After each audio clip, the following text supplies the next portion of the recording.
안녕하십니까. 관리번호 1번입니다.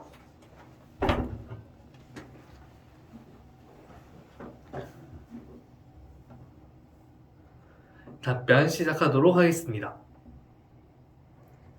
구상형 1번 문제 답변 드리겠습니다. 위 상황에서 담임교사에게 부족한 자질 두 가지에 대해서 말씀드리겠습니다. 제시문에 철수의 문제점에 대해서 학생들이 교사에게 언급하였음에도 불구하고 교사는 아무런 대처를 하지 않은 상황입니다. 위와 같은 상황에서 담임교사에게 부족한 첫 번째 자질은 공감의 자질입니다. 학생들이 철수의 문제점에 대해서 교사에게 언급하여 불편한 점을 말했습니다. 그럼에도 불구하고 교사는 학생들의 어려움에 공감하지 않고 그저 너네들은 이해를 해라 라는 식으로 답변했습니다. 이는 결국 교사와 학생들 간의 신뢰를 떨어뜨릴 수 있는 행동이라 생각합니다. 따라서 제가 만약 교사라면 이와 같은 상황에서 학생들의 어려움에 대해서 공감하는 자세를 가지도록 하겠습니다. 공감을 통해서 학생들의 어려움에 대해서 함께 문제를 해결하기 위해서 노력하는 그런 자세를 보여주고 반드시 문제를 해결해 주겠다고 학생들에게 신뢰를 쌓는 행동을 하도록 하겠습니다. 두 번째 부족한 자질은 단호함의 자질입니다. 철수가 문제점을 일으켜도 교사는 아무런 제지를 하지 않아 이와 같은 현상이 계속 발생하였다 생각합니다. 따라서 학교 안에서 문제점이 있는 학생에 대해서 단호한 모습이 필요하다고 생각합니다. 이런 단호함을 보이지 않는다면 결국 누군가에게 피해를 주게 되고 학급 단체 생활에 분개를 일으키는 원인이 될 수 있다고 생각합니다. 따라서 제가 만약 담임 교사라면 철수와의 상담을 진행하도록 하겠습니다. 철수와의 상담을 통해서 자신의 행동이 다른 사람에게 어떠한 피해를 제공하고 있고 또한 자신의 행동의 심각성을 스스로 인지할 수 있는 그런 시간을 가지도록 하겠습니다.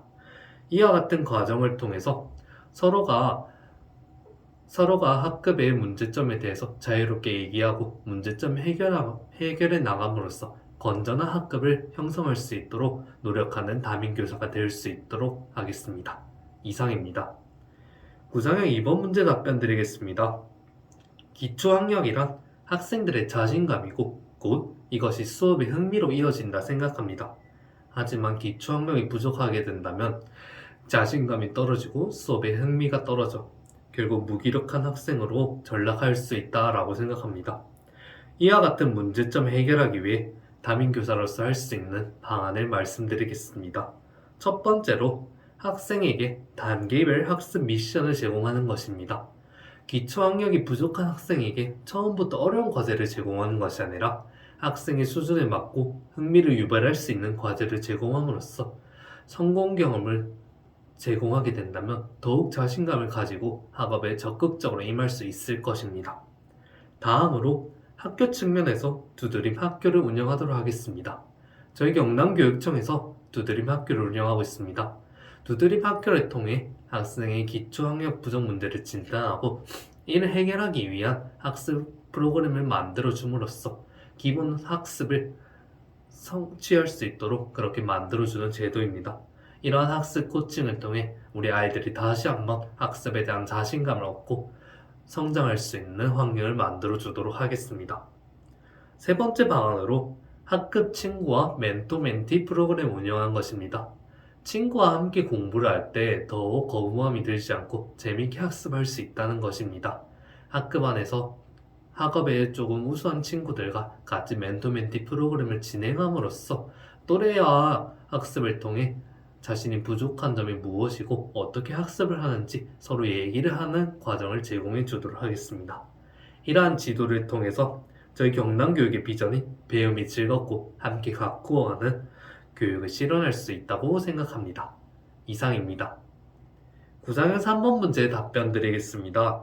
두 교사의 의견 중 저의 의견과 가까운 교사는 교사 B의 의견입니다. 가장 아름다운 꽃은 시련과 고난을 이겨낸 후에 피어난다고 생각합니다. 따라서 교사는 학생이 단번에 변할 것이라 기대하는 것이 아니라 끊임없이 기다려주고 변화할 때까지 아픔을 보듬어주는 그런 역할을 해야 한다고 생각합니다. 물론 그 관심을 한 아이에게 집중한다면 다른 아이들에게 관심을 주지 못해 안 좋은 영향을 안 좋은 영향을 끼칠 수 있다는 점이 있습니다. 따라서 한 아이에게만 집중적으로 관심을 제공하는 것이 아니라 고른 관심과 더불어 긴 호흡으로 기다림이 있어준다면 학생들에게 더욱 긍정적인 변화가 일어날 수 있다고 생각합니다. 이상입니다. 즉답변 잠시 읽고 생각한 후에 답변 드리겠습니다.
즉답변 문제 답변 드리겠습니다. 1-1번 문제 답변 드리겠습니다. 두 교사 중 제가 더 선호하는 교사는 박 교사의 의견입니다. 학교란 학생들이 처음으로 민주주의를 배울 수 있고 실현할 수 있는 공간이라고 생각합니다.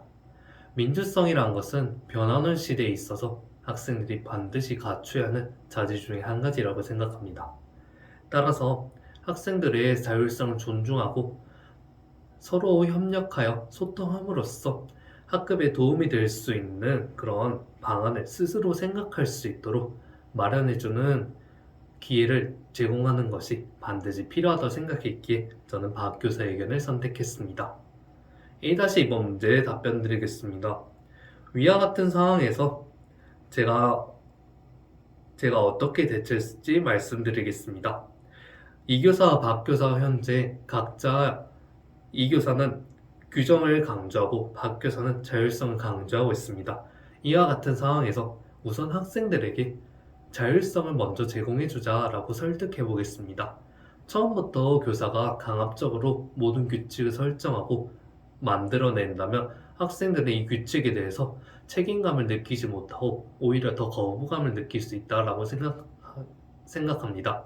이런 이유를 바탕으로 처음에는 학생들에게 자율성을 제공하고 만약에 학생들이 자신들만의 이익을 살려서 안 좋은 방향으로 나아가는 모습을 보인다면 교사가 관여하여서 규정과 규칙에 대해서 엄격하게 알려줘야 한다고 얘기하도록 하겠습니다. 1-3번 문제 답변 드리겠습니다. 제가 이 두 교사의 갈등을 중재하는 입장이라면 다음과 같이 행동하도록 하겠습니다. 교사로서 학생이 흐트러지지 않도록 규정을 강조하는 것은 꼭 필요하다고 말하겠습니다. 그렇기에 처음에는 교사가 기본적인 학급을 운영하는 데 필요한 틀을 만들어주는 역할은 이 교사가 말한 것처럼 교사가 관여하여 엄격하게 만들어주어야 한다라고 얘기하겠습니다. 이후에 학생들에게 꼭 필요한 것이 무엇이 있는지 학급 자체의 시간에 얘기를 함으로써 교사가 필요한 의견 그리고 학생들이 필요한 의견을 서로 융화시켜가지고 어느 정도의 질서를 잡고 또 학생들의 자율성도 존중하는 환경을 구성함으로써 민주성과 그리고 규칙과 규정이 함께 공존하는 균형 잡힌 학급을 만들어 가보는 것이 어떻겠냐고 설득하도록 하겠습니다. 이처럼 교사의 지도와 그리고 학생들의 자율성이 어우러진다면 어느 한쪽으로 쏠리지 않고 균형 잡힌 탄탄하고 흔들림 없는 학급이 만들어질 수 있다고 생각합니다. 이상입니다.